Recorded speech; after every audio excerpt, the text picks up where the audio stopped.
do you want to know my name? I want to know who I'm looking at.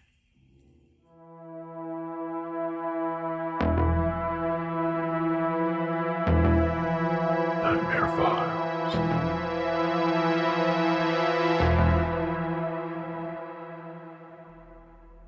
In 1996, the world was introduced to a new kind of scary movie, one that pointed out the cliches and flaws in all scary movies that we know today. There have been many sequels to the movie, with another one being released in 2022. But if you think that this is pure fiction, you might want to reconsider. This is the true story and events behind the movie Scream.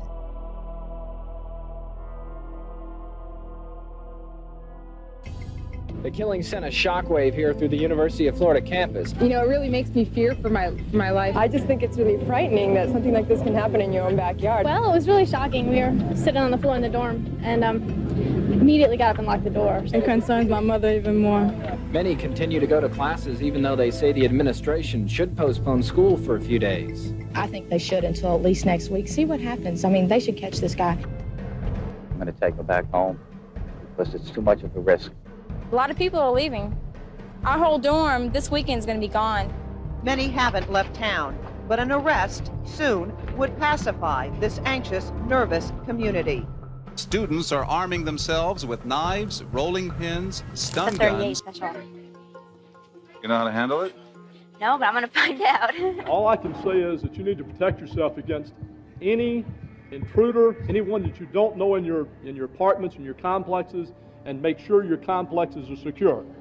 We're trying to marshal all the resources we possibly can, number one, to prevent any further homicides, and secondly, to identify our suspect or suspects. A lot of these students are very scared. Yes, and I cannot blame them. Obviously, you begin to wonder how secure you are in your own home. A source within the investigation is telling us that the type of weapon used is a sharp medical instrument. Body parts are missing at one of the scenes. Here again, at this point, we're not prepared to talk about specific crimes. Gainesville police discovered the bodies of two 18 to 20-year-old women who sources say are University of Florida students. Sonia Larson and Christina Powell were stabbed to death. There's multiple stab wounds to her body. We're not saying how many, what manner, what type of instrument. The question now facing police is, are these murders related? At this point, we simply don't know. Everything that happened in Gainesville, Florida happened very fast. The murders spanned just a few nights in August 1990, from August 24th through August 27th. Sonia Larson, Christina Powell, Christa Hoyt, Tracy Paules, and Manny Taboada. All of them were killed in their apartments. Every time the weapon was a knife, never a gun. Danny Rowland also had a one-man camp set up near the apartments where a lot of college students lived. He would always enter the back doors because they faced the woods where his camp was. Inside the one-man camp, he had audio diaries in which he goes into detail about his crimes, but the tapes were not listened to until it were multiple bodies, because the tapes were found prior to the last killing happening. The students were from Santa Fe College and the University of Florida. These murders happened in the middle of a burglary and robbery spree in Gainesville, Florida. What he did to the bodies is unspeakable and unforgettable. He then posed their bodies in certain positions while facing a mirror sometimes. In the early morning hours of Friday, August 24th, Rowling broke into an apartment shared by 17-year-old university freshman Sonia Larson and Christina Powell. Finding Powell asleep on the downstairs couch, he stood over her briefly, but did not wake her up, choosing instead to explore the upstairs bedroom where Larson was also asleep. Larson was the first victim. He taped her mouth shut in order to muffle her screams. She died trying to fight him off. Rowling went back downstairs, taped Powell's mouth shut, bound her wrists together, and threatened her with a knife. He then killed her. Rowling posed the bodies in provocative positions. He then took a shower before leaving the apartment. The family members of the victims complained about not hearing from them. The family members called the apartment personnel and police. Once maintenance personnel and police showed up, they entered the apartment. Once entering the apartment, they fell sick due to what they saw. You could see her in a bad position, and I just turned around and walked out. My maintenance man, unfortunately, ran down the stairs screaming, "Oh God, oh God," and came out and he threw up. And the sad, sad part about it is we had the parents behind us on the stairs.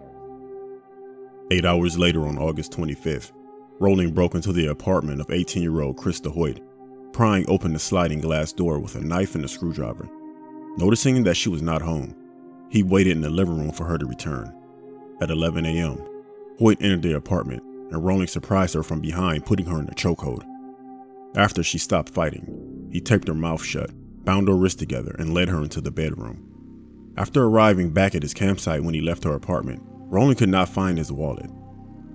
Thinking that he may have lost it at the murder scene, he returned there, at which he decided to pose Hoyt's head on a shelf facing her body, and her body sitting up at the edge of the bed.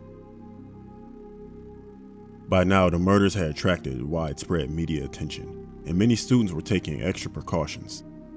Because the spree was happening so early in the fall semester, some students withdrew their enrollment or transferred to other schools. Tracy Paules, who was 23 years old, was living with her roommate Manny Taboada, also 23. Many people thought that they were a couple, but they were just friends. On August 27th, Daniel Rowling broke into the apartment by prying open the sliding glass door with the same tools that he had used before. Rowling found Taboada asleep in one of the bedrooms, and after a struggle with the young man, he eventually killed him.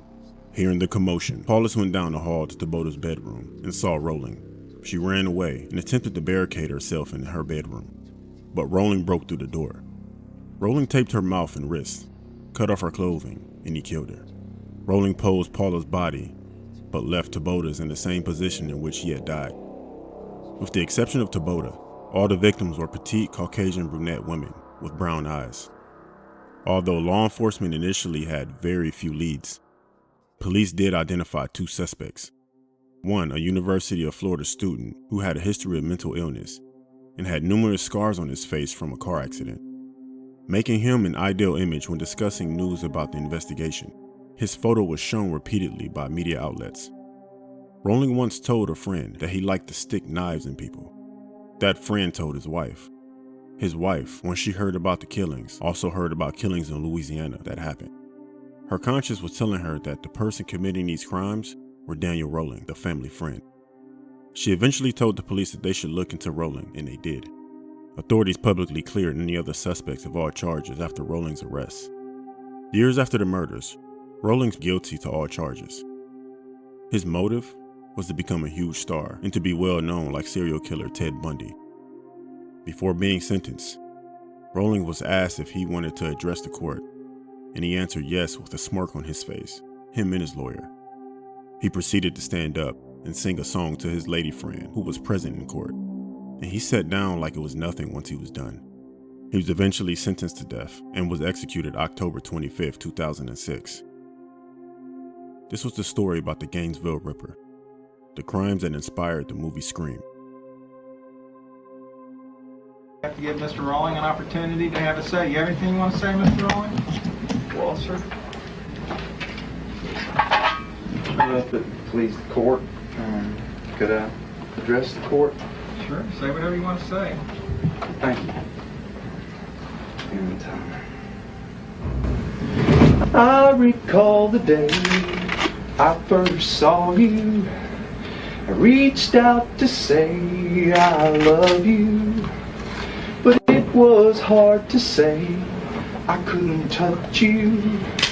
So tell me, baby, what were my words? All my tears run together. Excuse me, Mr. Rowling. Down the path you choose Mr. Rowling. to follow. Mr. Rowling. So tell me, baby, what were my words? All my tears run together.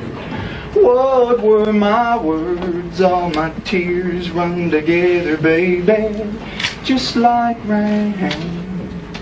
Okay, you get one song and that's it, Mr. Rowling. We're not here so that you can address your friend. We're here for sentencing.